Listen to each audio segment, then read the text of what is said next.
Hello, psychology students. Here we are again. Can you believe that we are halfway through the course? Like we're starting unit 3 out of 4 units for the class. You know how they say time flies when you're having fun? It sure does for me. Like you guys may not see this as having fun, but I really am having a blast learning about you and reading your discussion posts, and I'm enlightened by your comments and your thoughts. So I love the depth that you're putting into those discussion posts, so keep those up. But here we are about to do unit 3, and many of my students like to call this unit the heart of psychology. Yes, we had to look at the background and the introduction and the history before and the biological part, but now we're going to get into the psychology part.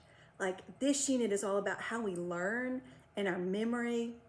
I know some of my students joke sometimes and say, why didn't we learn this stuff in the beginning? We'd do better on tests if we knew how to learn and what memory is and how to remember things. But this is the perfect place because we had to have that background and the history.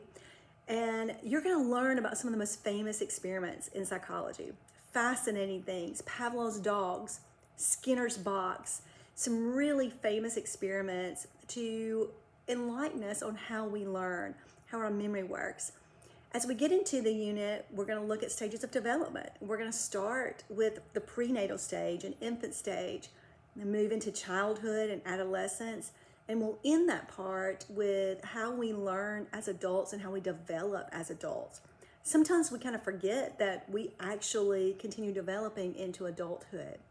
We're going to look at some physical and cognitive and cultural influences on our development and how we learn and how we remember. You're going to hear nature versus nurture, or nature and nurture again. Those will continue to come up because they're such important topics in psychology. One of my favorite parts about this unit is you're going to do a project. It's called a life transition project. And in this project, you're actually going to interview someone. My first major in college was psychology, and there were so many times I was assigned to interview. And when I was assigned to interview, I just remember how many times I interviewed my grandmother. And those are some of the most cherished memories that I have, and the specific focus that I had on various interviews and things that I got to delve in deeply with her to learn so much about her life and appreciate who she was and her influence on my life. So I look forward to continuing to see what you're doing in Unit 3. I'm really excited about reading your interviews and your projects. And as always, continue reading your feedback, continue messaging me when you have questions or need assistance, and let's just continue to learn together. Thank you all. See you soon.